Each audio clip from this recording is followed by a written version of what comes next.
Section 2 of The Singing Bone. The singular circumstances that attended the death of Mr. Oscar Brodski, the well-known diamond merchant of Hatton Garden, illustrated very forcibly the importance of one or two points in medico-legal practice which Thorndyke was accustomed to insist were not sufficiently appreciated. What those points were, I shall leave my friend and teacher to state in the proper place, and meanwhile, as the case is in the highest degree instructive, I shall record the incidents in the order of their occurrence. The dusk of an October evening was closing in as Thorndyke and I, the sole occupants of a smoking compartment, found ourselves approaching the little station of Ludham, and as the train slowed down, we peered out at the knot of country people who were waiting on the platform.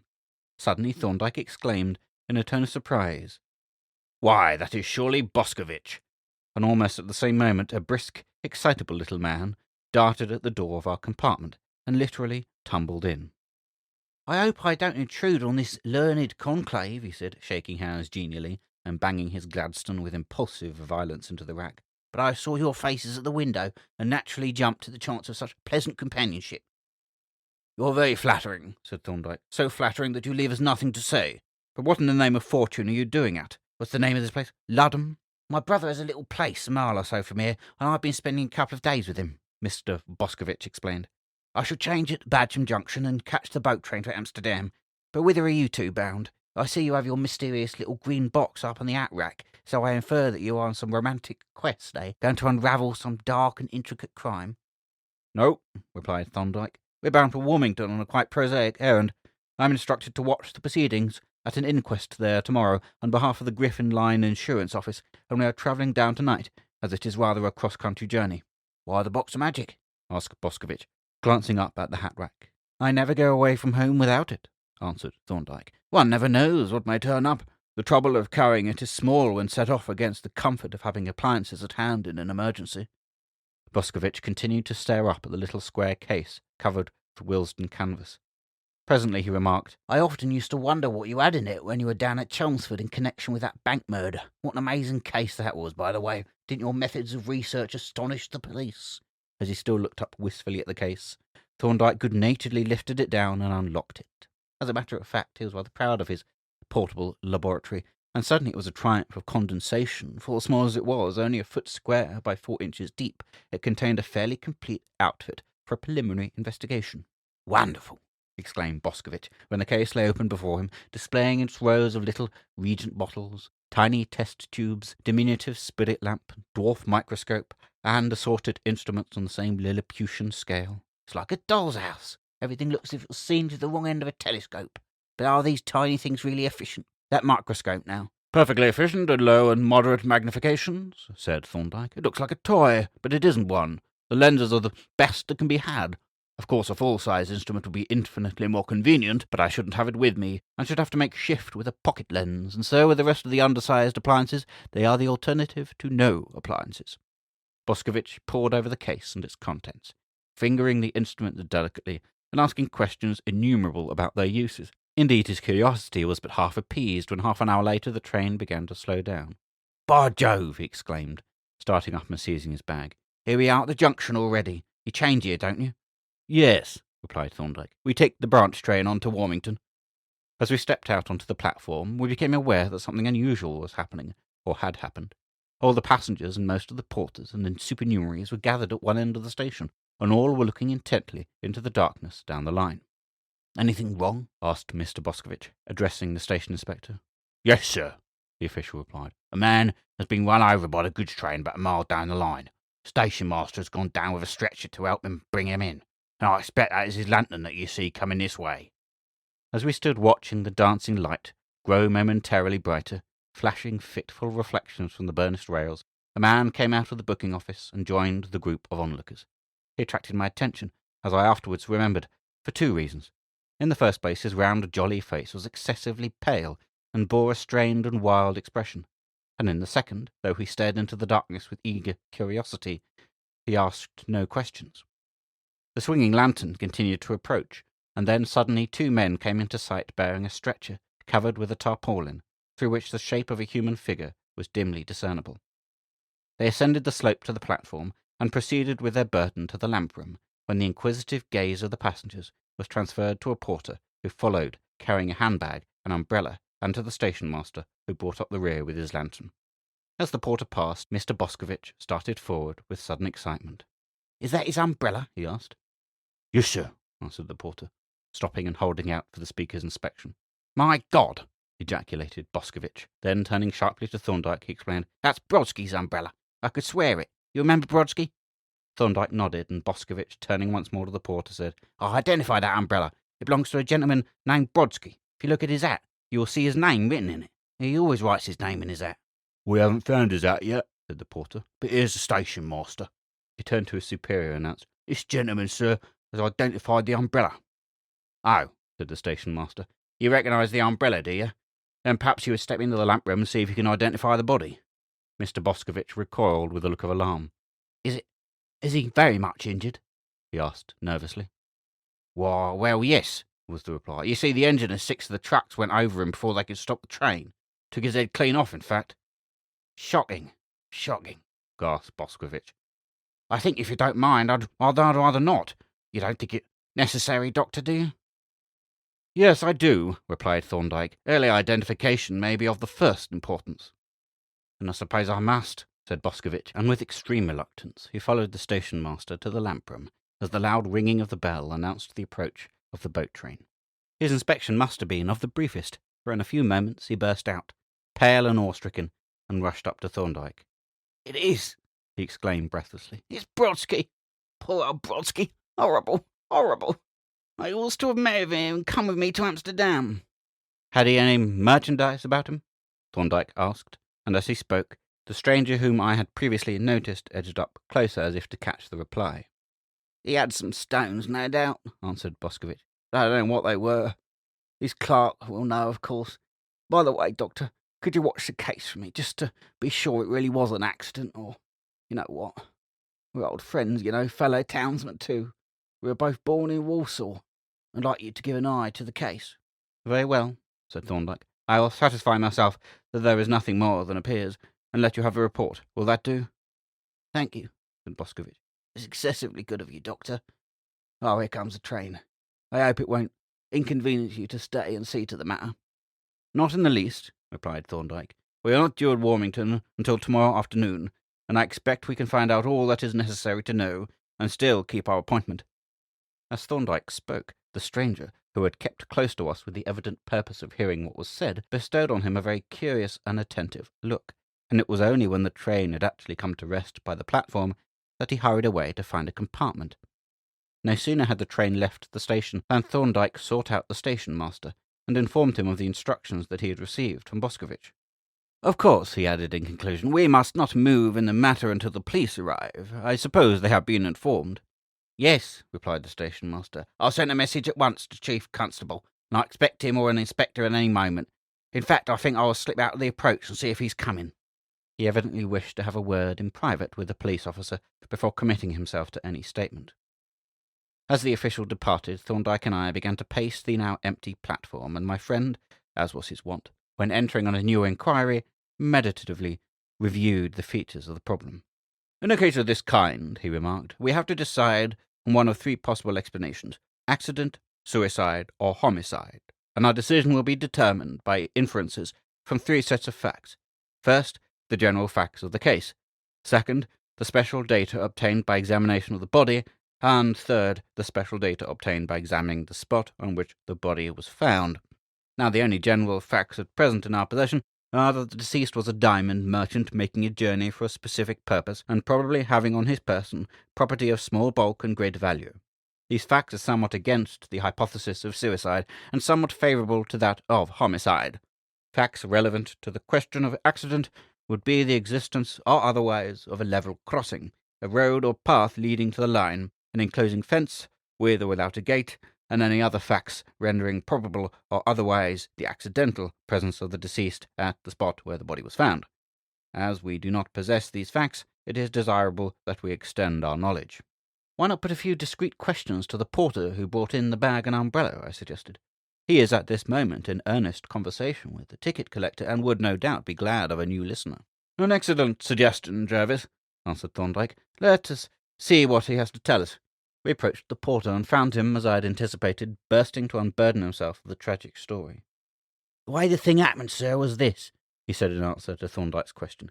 There's a sharpish bend in the road just at that place, and the goods train was just rounding the curve when the driver suddenly caught sight of something lying across the rails. As the engine turned, the headlight shone on it, and then he saw it was a man. He shut off steam at once, blew his whistle, put the brakes down hard, but as you know, sir, a goods train takes some stopping before they could bring her up. The engine and half a dozen trucks had gone over the poor beggar.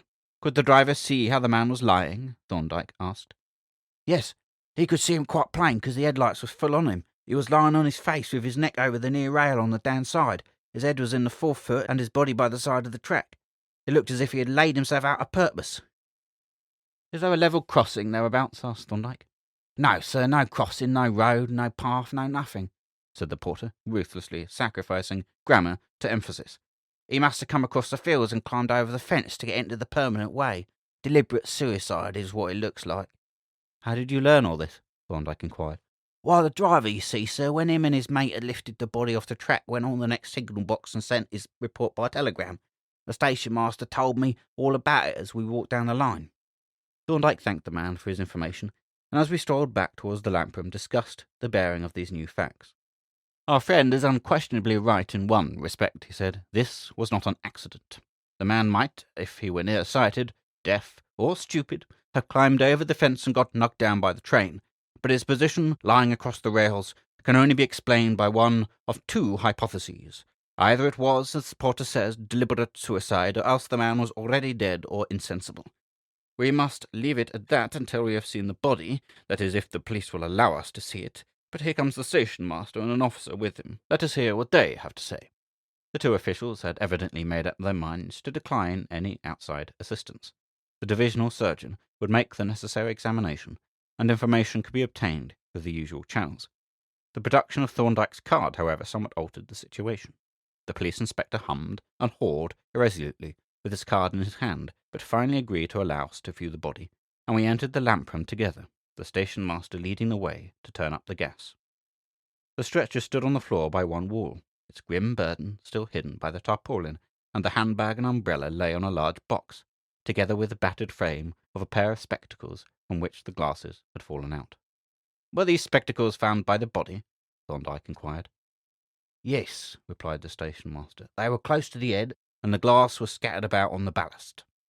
Thorndyke made a note in his pocket-book, and then, as the inspector removed the tarpaulin, he glanced down on the corpse, lying limply on the stretcher, and looking grotesquely horrible with its displaced head and distorted limbs.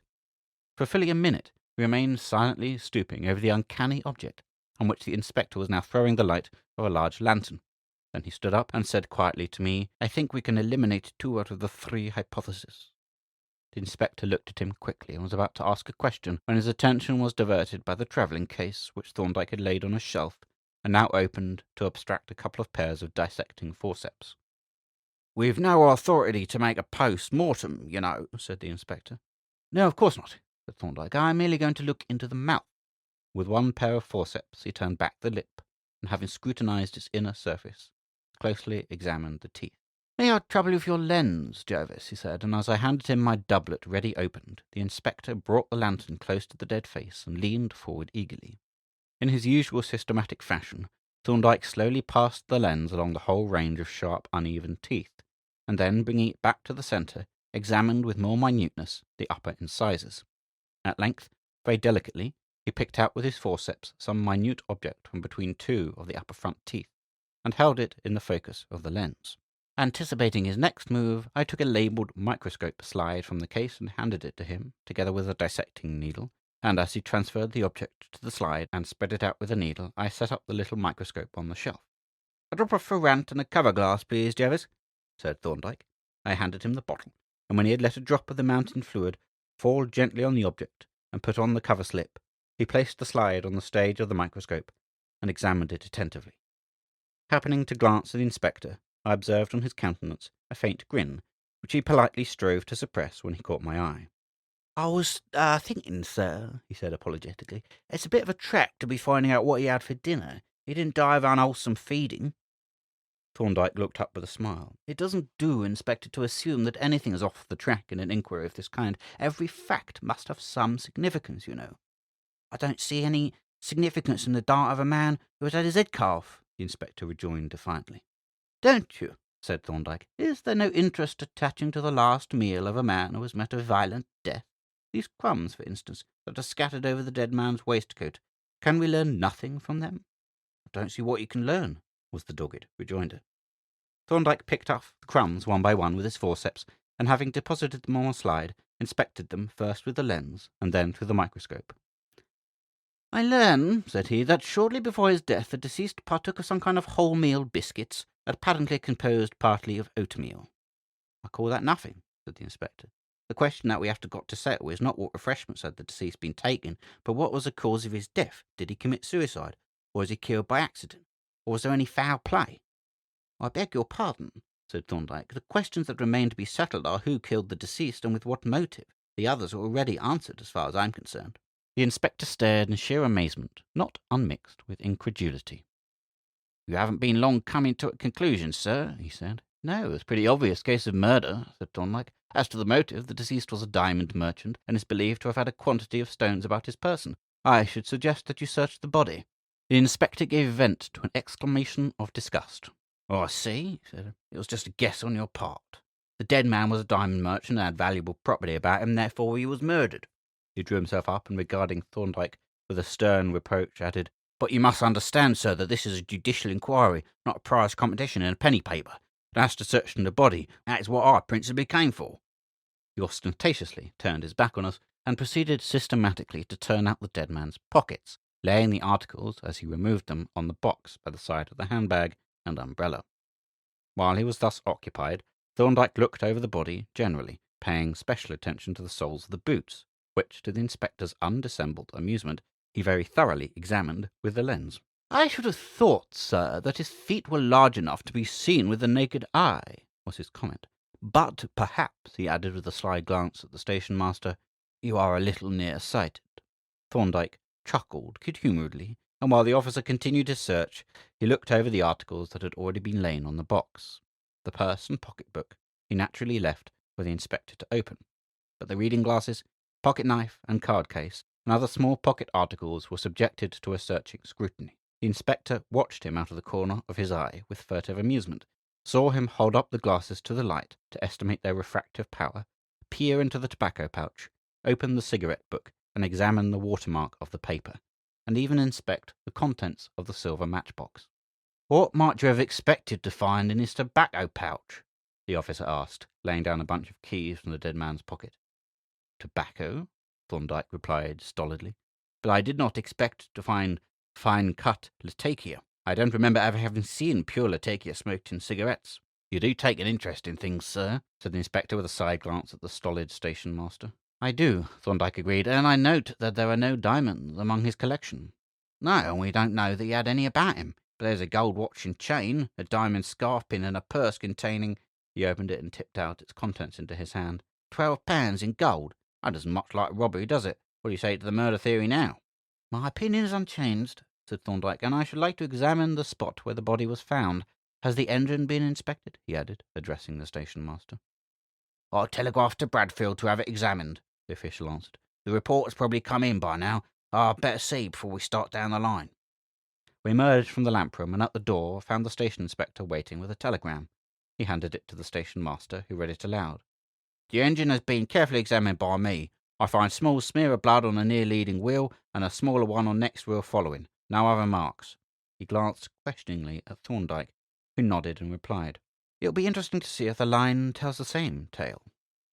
The station master looked puzzled and was apparently about to ask for an explanation, but the inspector, who had carefully pocketed the dead man's property, was impatient to start, and accordingly, when Thorndyke had repackaged his case and had, at his own request, been furnished with a lantern, we set off down the permanent way, Thorndyke carrying the light, and I the indispensable green case. "I'm a little in the dark about this affair," I said, when we had allowed the two officials to draw ahead out of earshot. "You came to a conclusion remarkably quickly. What was it that so immediately determined the opinion of murder as against suicide?" "It was a small matter, but very conclusive," replied Thorndyke. "You noticed a small scalp wound above the left temple. It was a glancing wound, and might easily have been made by the engine. But the wound had bled, and it had bled for an appreciable time. There were two streams of blood from it, and in both the blood was firmly clotted and partially dried. But the man had been decapitated, and this wound, if inflicted by the engine, must have been made after the decapitation, since it was not on the side most distant from the engine as it approached. Now, a decapitated head does not bleed, therefore this wound was inflicted before the decapitation. But not only had the wound bled, the blood had trickled down in two streams at right angles to one another. First, in the order of time as shown by the appearance of the stream, it had trickled down the side of the face and dropped on the collar. The second stream ran from the wound to the back of the head. Now you know, Jervis, there are no exceptions to the law of gravity. If the blood ran down the face towards the chin, the face must have been upright at the time, and if the blood trickled from the front to the back of the head must have been horizontal and face upwards. But the man, when he was seen by the engine driver, was lying face downwards. The only possible inference is that when the wound was inflicted, the man was in the upright position, standing or sitting, and that subsequently, and while he was still alive, he lay on his back for a sufficiently long time for the blood to have trickled to the back of his head. I see. I was a duffer not to have reasoned this out for myself, I remarked contritely. Quick observations and rapid inference come by practice, replied Thorndyke. What did you notice about the face? I thought there were some strong suggestions of asphyxia.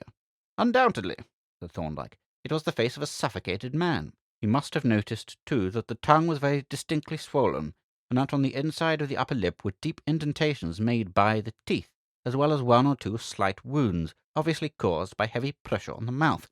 And now observe how completely these facts and inferences agree with those from the scalp wound. If we knew that the deceased had received a blow on the head, had struggled with his assailant, and had been finally borne down and suffocated, we should look for precisely those signs which we have found. By the way, what was it that you found wedged between the teeth? I did not get a chance to look through the microscope. Ah, said Thorndyke. There we not only get confirmation, but we carry our inferences a stage further. The object was a little tuft of some textile fabric. Under the microscope I found it to consist of several different fibres, differently dyed. The bulk of it consisted of wool fibres dyed crimson, but there were also cotton fibres dyed blue, and a few which looked like jute dyed yellow. It was obviously a partly coloured fabric, and must have been part of a woman's dress, though the presence of the jute is much more suggestive of a curtain or rug of inferior quality. And its importance is that, if it is not part of an article of clothing, then it must have come from an article of furniture, and furniture suggests a habitation. That doesn't seem very conclusive, I objected. It is not, but it is valuable corroboration. Of what? Of the suggestion offered by the soles of the dead man's boots. I examined them most minutely, and could find no trace of sand, gravel, or earth, in spite of the fact that he must have crossed fields and rough land to reach the place where he was found. What I did find was fine tobacco ash, a charred mark as if a cigar or cigarette had been trodden on, several crumbs of biscuit, and on a projecting brad some coloured fibres, apparently from the carpet. The manifest suggestion is that the man was killed in a house with a carpeted floor, and carried from thence to the railway. I was silent for some moments. Well as I knew Thorndyke, I was completely taken by surprise, a sensation, indeed, that I experienced anew every time that I accompanied him on one of his investigations. His marvellous power of coordinating apparently insignificant facts, of arranging them into an ordered sequence and making them tell a coherent story, was a phenomenon that I never got used to. Every exhibition of it astonished me afresh. If your inferences are correct, I said, the problem is practically solved. There must be an abundant trace inside the house. The only question is, which house is it? Quite so, replied Thorndyke. That is the question, and a very difficult question it is. A glance at that interior doubtless cleared up the whole mystery. But how are we to get to that glance? We cannot enter houses speculatively to see if they present traces of a murder. At present, our clue breaks off abruptly. The other end of it is in some unknown house, and if we cannot join up the two ends, our problem remains unsolved. For the question is, you remember, who killed Oscar Brodski? Then what do you propose to do? I asked. The next stage of the inquiry is to connect some particular house with this crime. To that end, I can only gather up all available facts and consider each in all its possible bearings. If I cannot establish any such connection, then the inquiry will have failed, and we shall have to make a fresh start. Say at Amsterdam, if it turns out that Brodski really had diamonds on his person, as I have no doubt he had. Here our conversation was interrupted by arrival at the spot where the body had been found. The station master had halted, and he and the inspector were now examining the near rail by the light of the lanterns. "Remarkably little blood about," said the former. "I've seen a good many accidents of this kind, and there's never been a lot of blood, both on the engine and on the road. It's very curious."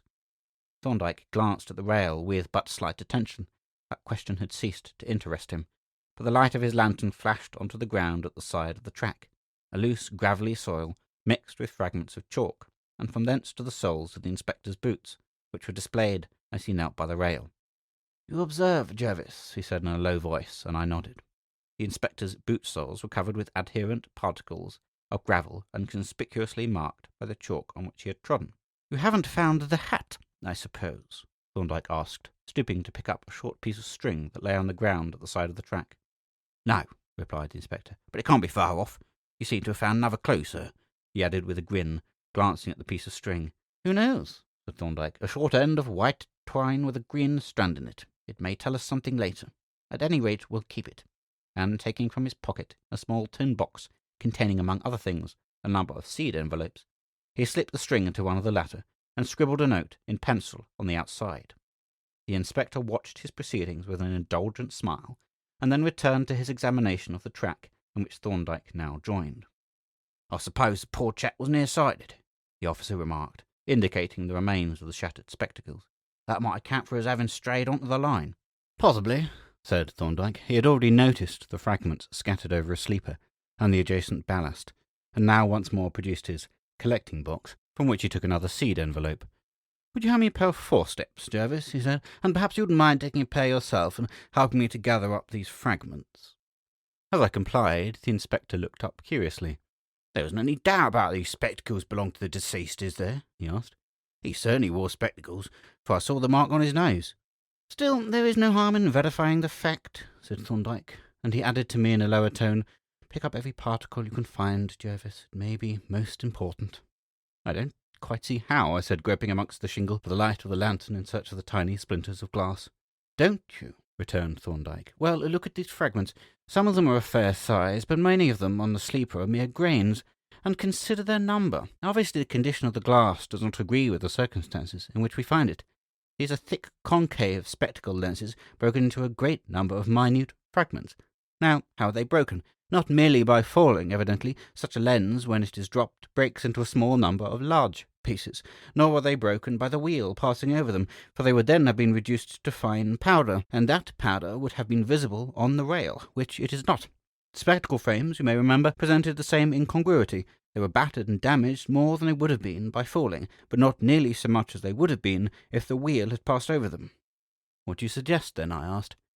"The appearances suggest that the spectacles have been trodden on, but if the body was carried here, the probability is that the spectacles were carried here too, and that they were then already broken, for it is more likely that they were trodden on during the struggle than that the murderer trod on them after bringing them here. Hence the importance of picking up every fragment." "But why?" I inquired, rather foolishly, I must admit. "Because, if when we have picked up every fragment that we can find, there are still remaining missing a large portion of the lenses, then we can reasonably expect that would tend to support our hypothesis, and we might find the missing remainder elsewhere. If, on the other hand, we find as much of the lenses as we could expect to find, we must conclude that they were broken on this spot." While we were conducting our search, the two officials were circling round with their lanterns in quest of the missing hat. And when we had at length picked up the last fragment, and a careful search, even aided by a lens, failed to reveal any other, we could see their lanterns moving, like will-o'-the-wisps, some distance down the line. "We may as well see what we have got before our friends come back," said Thorndyke, glancing at the twinkling light. "Lay the case down on the grass by the fence. It will serve for a table." I did so, and Thorndyke, taking a letter from his pocket, opened it, spread it out flat on the case, securing it with a couple of heavy stones, although the night was quite calm. Then he tipped the contents of the seed envelope out on the paper, and carefully spreading out the pieces of glass, looked at them for some moments in silence. And as he looked, there stole over his face a very curious expression. With sudden eagerness, he began picking out the large fragments and laying them on 2 visiting cards which he had taken from his card case.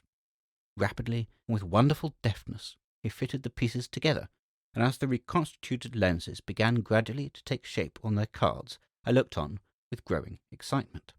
For something in my colleague's manner told me that we were on the verge of a discovery. At length the 2 ovals of glass lay on their respective cards, complete save for 1 or 2 small gaps, and the little heap that remained consisted of fragments so minute as to render further reconstruction impossible. Then Thorndyke leaned back and laughed softly. "This is certainly an unlooked-for result," said he. "What is?" I asked. "Don't you see, my dear fellow, there's too much glass. We have almost completely built up the broken lenses, and the fragments that are left over are considerably more than are required to fill up the gaps." I looked at the little heap of small fragments, and saw at once that it was as he had said. There was a surplus of small pieces. "This is very extraordinary," I said. "What do you think can be the explanation?" "The fragments will probably tell us," he replied, "if we asked them intelligently."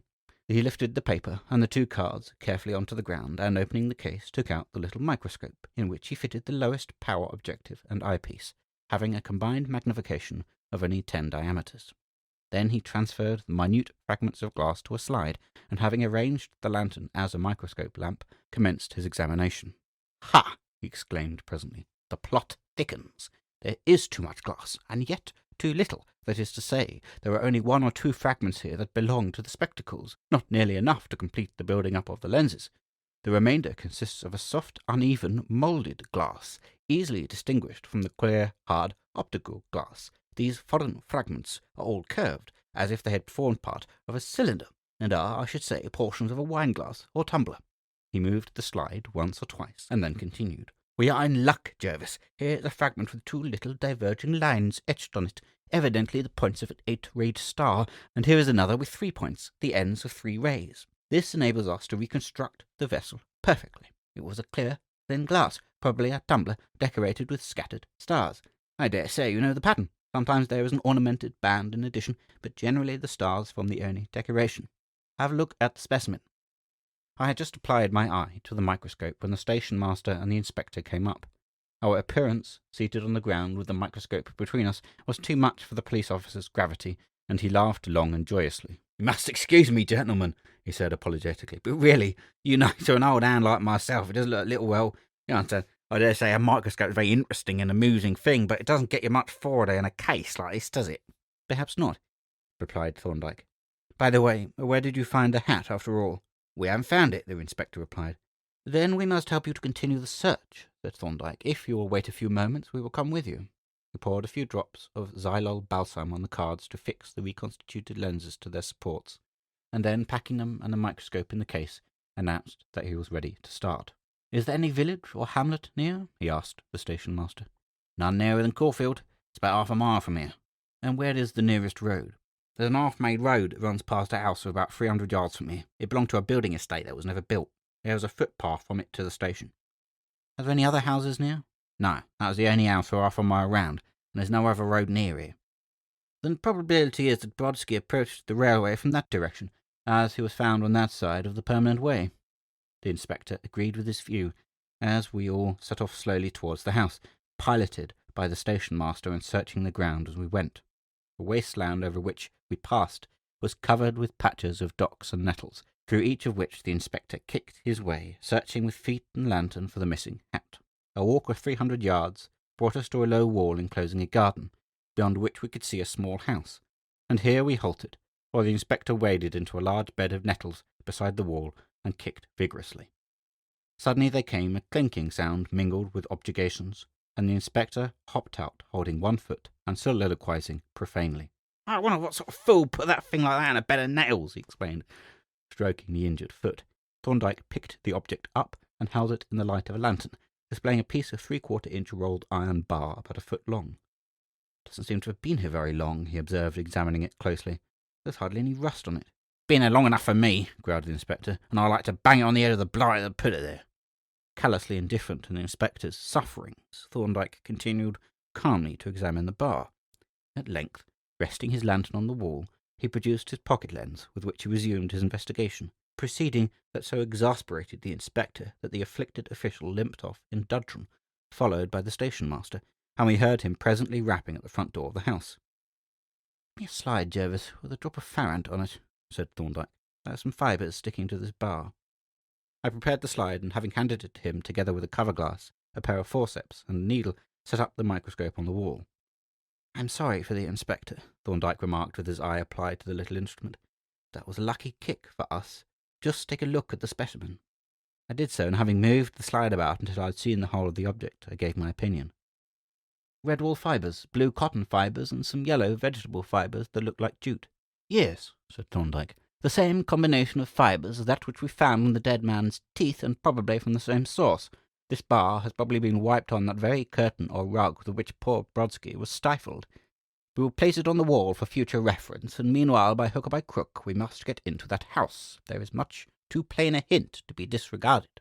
Hastily repacking the case, we hurried to the front of the house, where we found the two officials looking rather vaguely up the unmade road. There's a light on in the house, said the inspector. There's no one at home. I've knocked a dozen times, got no answer. Don't see what we were hanging about here for at all. The at's probably close to where the body was found, and we shall find it in the morning. Thorndyke made no reply, but entering the garden, stepped up the path, and having knocked gently at the door, stooped and listened attentively at the keyhole. I tell you, there's no one in the house, sir, said the inspector irritably, and as Thorndyke continued to listen, he walked away, muttering angrily. As soon as he was gone, Thorndyke flashed his lantern over the door, the threshold, the path, and the small flower beds, and from one of the latter I presently saw him stoop and pick something up. Here is a highly instructive object, Jervis, he said, coming out to the gate and displaying a cigarette of which only half an inch had been smoked. How instructive? I asked. What do you learn from it? Many things, he replied. It has been lit and thrown away unsmoked. That indicates a sudden change of purpose. It was thrown away at the entrance to the house, almost certainly by someone entering it. That person was probably a stranger, or he would have taken it in with him. But he had not expected to enter the house, or he would not have lit it. These are the general suggestions. Now, as to the particular ones, the paper of the cigarette is the kind known as the zigzag brand. The very conspicuous watermark is quite easy to see. Now, Brodski's cigarette book was a zigzag book, so called from the way in which the papers pull out. But let us see what the tobacco is like. With a pin from his coat, he hooked out from the unburned end a wisp of dark, dirty brown tobacco, which he held out for my inspection. Fine cut Latakia, I pronounced without hesitation.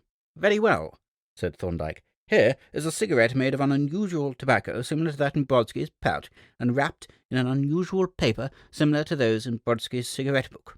With due regard to the fourth rule of the syllogism, I suggest that this cigarette was made by Oscar Brodski.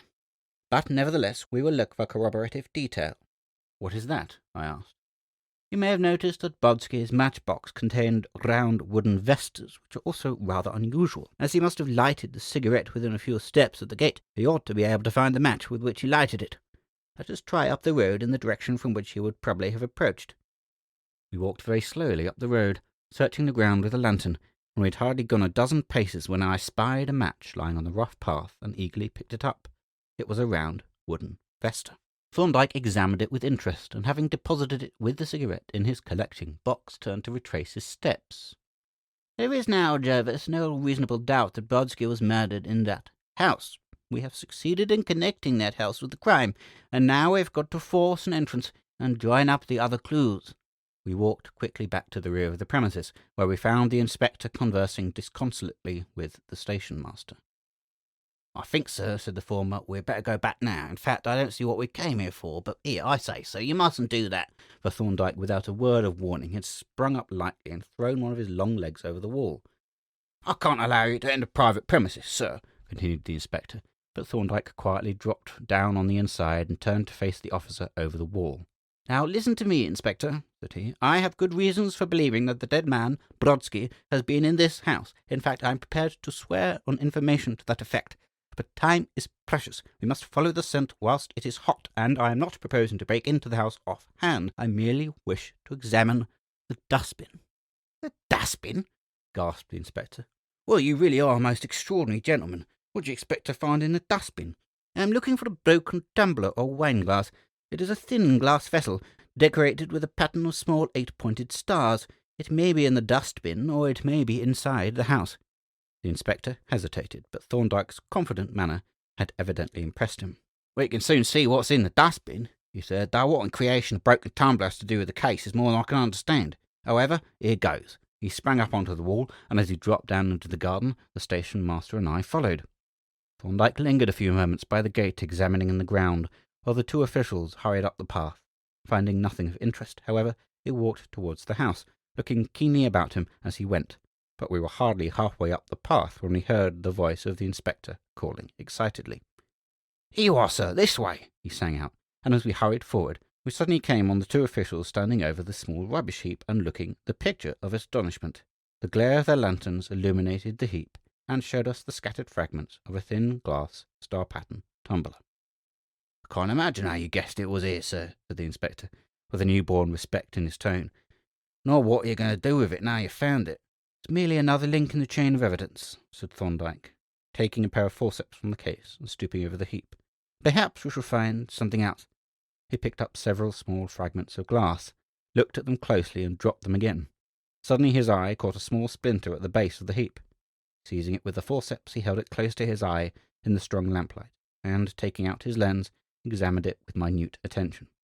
"Yes," he said at length, "this is what I was looking for. Let me have those 2 cards, Jervis." I produced the 2 visiting cards with the reconstructed lenses stuck to them, and laying them on the lid of the case, threw the light of the lantern on them. Thorndyke looked at them intently for some time, and from them to the fragment that he held. Then, turning to the inspector, he said, "You saw me pick up this splinter of glass?" "Yes, sir," replied the officer. "And you saw where we found these spectacle glasses, and know whose they were?" "Yes, sir, where the dead man's spectacles, and he found them where the body had been." "Very well," said Thorndyke. "Now observe." And as the 2 officials craned forward with parted lips, he laid the little splinter in a gap in one of the lenses, and then gave it a gentle push forward, when it occupied the gap perfectly, joining edge to edge with the adjacent fragments and rendering that portion of the lens complete. "My God!" exclaimed the inspector. "How on earth did you know?" "I must explain that later," said Thorndyke. "Meanwhile, we had better have a look inside the house. I expect to find there a cigarette, possibly a cigar which has been trodden on, some wholemeal biscuits, possibly a wooden vesta, and perhaps even the missing hat." At the mention of the hat, the inspector stepped eagerly to the back door, but finding it bolted, he tried the window. This also was securely fastened, and on Thorndyke's advice we went round to the front door.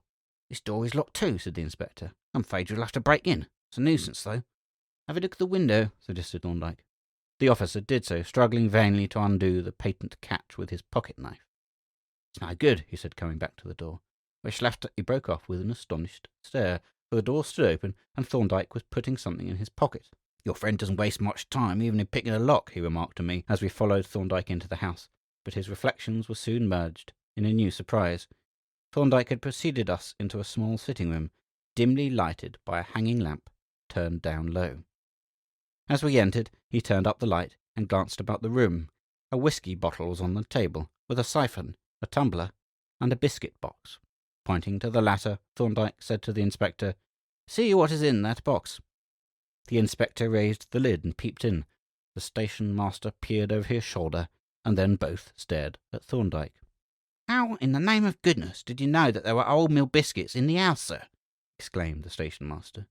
"You would be disappointed if I told you," replied Thorndyke. "But look at this." He pointed to the hearth, where lay a flattened half-smoked cigarette and a round wooden vesta.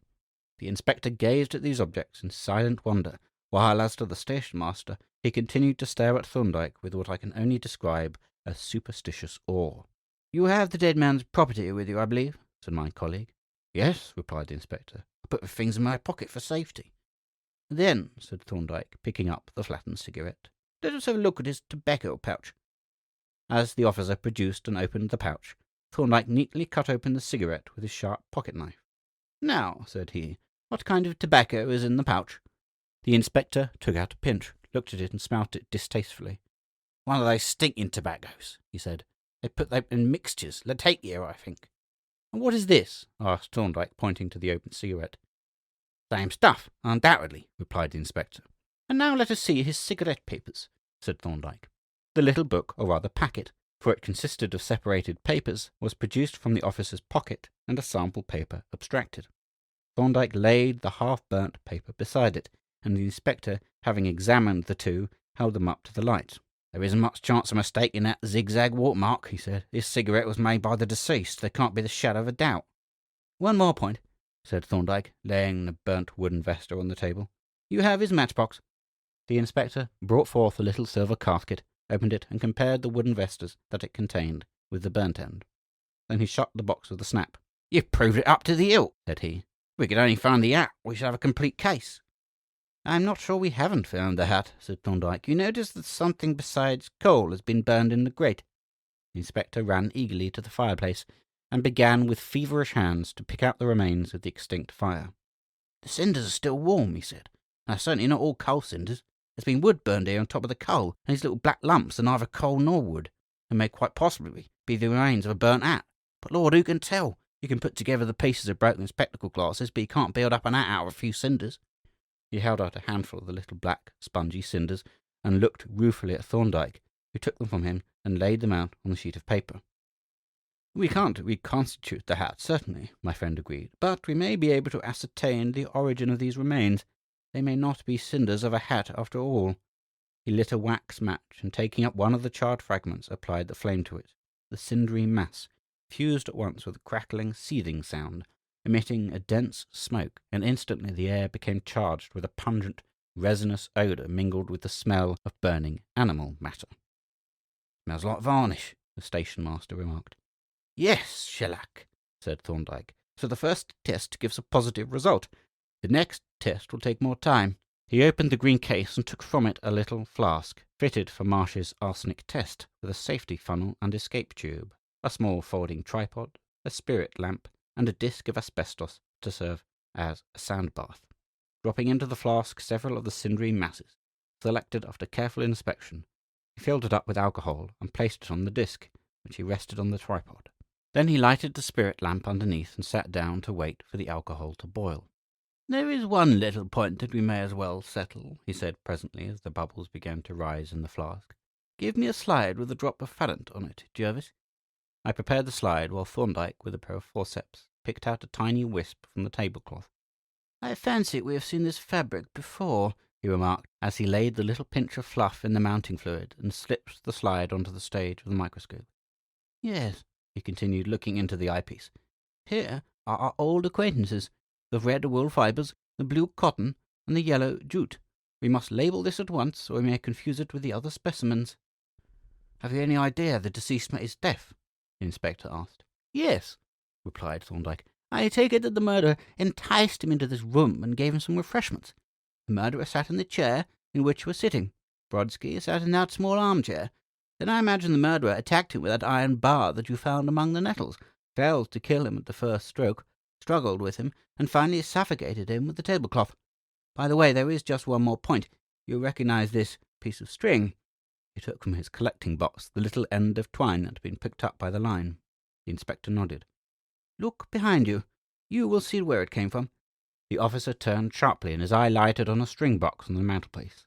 He lifted it down, and Thorndyke drew out from it a length of white twine with one green strand, which he compared with the piece in his hand.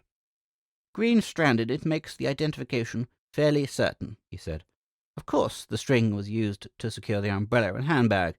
He could not have carried them in his hand, encumbered as he was with the corpse, but I expect our other specimen is ready now." He lifted the flask off the tripod, and giving it a vigorous shake, examined the contents through his lens. The alcohol had now become dark brown in colour, and was noticeably thicker and more syrupy in consistence.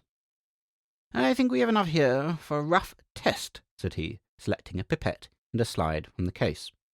He dipped the former into the flask, and having sucked up a few drops of the alcohol from the bottom, held the pipette over the slide, in which he allowed the contained fluid to drop.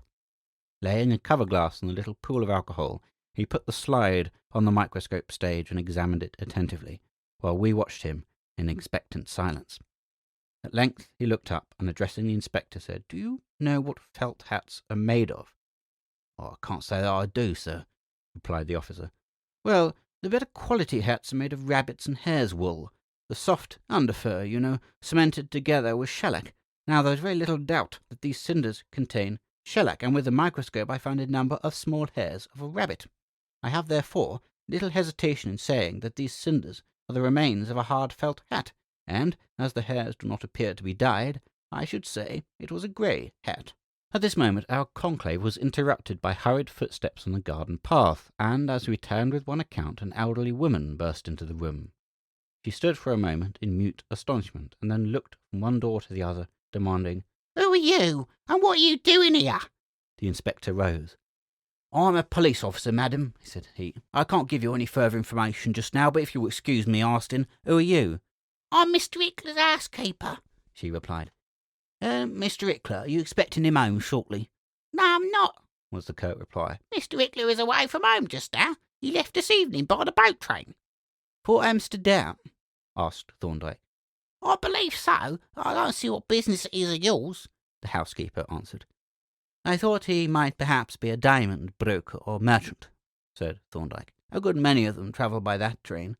So he is, said the woman. At least he has something to do with diamonds.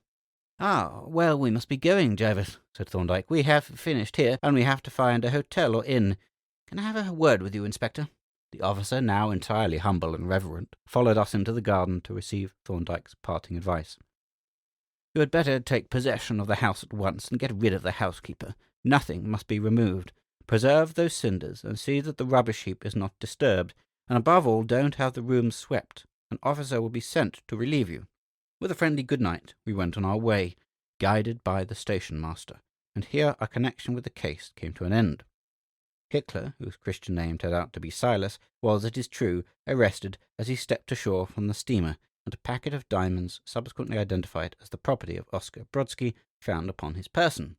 But he was never brought to trial, for on the return voyage he contrived to elude his guards for an instant as the ship was approaching the English coast, and it was not until 3 days later, when a handcuffed body was cast off on the lonely shore by Oxfordness, that the authorities knew the fate of Silas Hickler. An appropriate and dramatic end to a singular and yet typical case, said Thorndyke as he put down the newspaper. I hope it has enlarged your knowledge, Jervis, and enabled you to form one or two useful corollaries. I prefer to hear you sing the medical legal doxology, I answered, turning upon him like the proverbial worm and grinning derisively, which the worm does not.